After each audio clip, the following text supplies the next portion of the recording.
담비 같은 방송 가무에 오신 여러분을 환영합니다. 저는 알기 쉬운 성경 교리의 목사 차주영입니다. 자, 지난 시간에 이어서 본격적으로 성경 전반에 나타난 아버지 하나님에 대한 이해를 이제 본격적으로 가져보도록 하겠습니다. 오늘은 먼저 구약에 나타난 성부 하나님의 모습을 살펴보겠습니다. 지난 시간에 이야기한 것처럼 많은 분들이 이 구약의 아버지 하나님에 대한 잘못된 편견과 오해를 가지고 있습니다.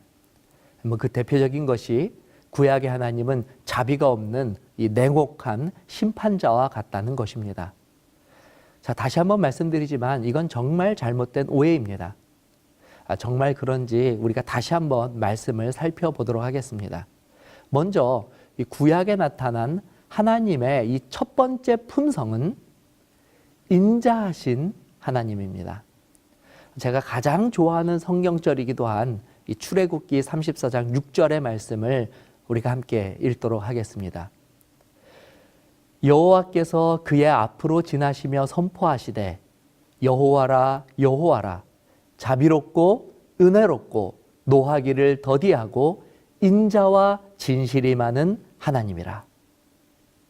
방금 읽은 구절은 모세가 시내산에서 여호와 하나님을 만날 때에 선포된 말씀입니다. 이 구절은 여호와 하나님께서 얼마나 인자하신 분이신지를 강조하고 있습니다. 그렇다면 우리는 이런 의문이 듭니다.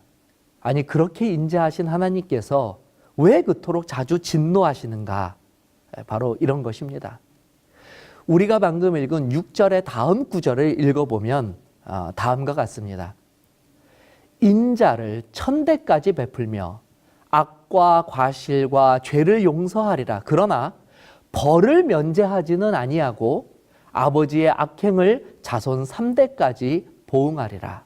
출애굽기 34장 7절의 말씀입니다. 하나님은 자비롭고 은혜로우신 분이라고 말씀하십니다. 그 의미로 무려 인자하심을 1000대까지 베풀겠다고 약속하여 주셨습니다. 그러나 우리가 주목하여 볼 것은 그럼에도 불구하고 벌을 면제하시지는 아니하시고 반드시 그 악행을 보응하시겠다고 하는 선포입니다. 사실 우리의 생각으로는 이 말씀이 모순된다고 생각됩니다. 어떻게 자비하시면서 동시에 보응하실 수 있는가라고 생각하기 때문입니다. 하지만 우리가 분명하게 알아야 할 것은 인자하다고 하는 것이 모든 죄를 맹목적으로 눈 감아준다는 것을 의미하지 않는다는 사실입니다. 우리가 구약의 하나님에게서 두렵고 또 진노하시는 면을 충격적으로 보게 되는 이유는 하나님께서 인자하신 하나님이신 동시에 공의의 하나님이라는 사실을 간과하였기 때문입니다. 공의. 이 단어를 풀어서 말하면 공평하고 의롭다는 뜻입니다. 하나님은 어떤 죄인이건 간에 그들에게 한결같이 인자하신 분이십니다. 하지만 그 인자하심은 철저한 공의 위에 그 기초를 두고 있습니다. 하나님의 말씀을 무시하고 불순종하며 악을 끝까지 고집하는 자들은 결국 그들 스스로가 자초한 죄의 결과를 받을 수밖에 없다는 사실입니다. 하나님께서 그들이 선택한 길을 강제로 바꾸시거나 혹은 그 결과를 임의로 조작하시지는 않는다는 사실입니다. 그러므로 노아 홍수 시대에 멸망당한 이들 역시 사실은 하나님의 무차별적인 진노의 희생양은 아니었습니다. 실제로 하나님께서는 노아라는 하나님의 선지자를 통하여 무려 120년 동안이나 하나님의 자비와 사랑을 선포하게 하며 그들의 끔찍하고 비참한 운명에서 그들 스스로가 벗어날 수 있는 길을 그들에게 호소하여 주셨습니다. 뿐만 아니라 그들의 마음을 돌이키게 하시기 위하여 동물들을 스스로 방주 안으로 들어가게 하는 기적을 보이시기까지 하였습니다.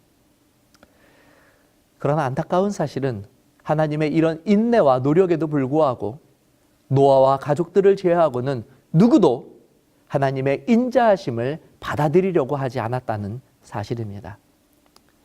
따라서 노아 홍수는 하나님께서 죄인들을 미워하시기 때문에 행하신 하나님의 진노의 결과가 아니라 하나님의 이와 같이 큰 인내와 사랑을 거절한 자들이 사실 스스로 선택한 공의의 결과였다는 사실입니다.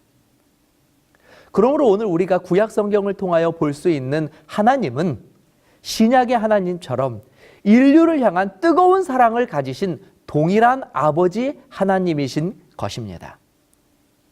안타까운 것은 그들이 하나님의 사랑을 너무나도 많이 거절하고 외면하였다는 것이겠죠.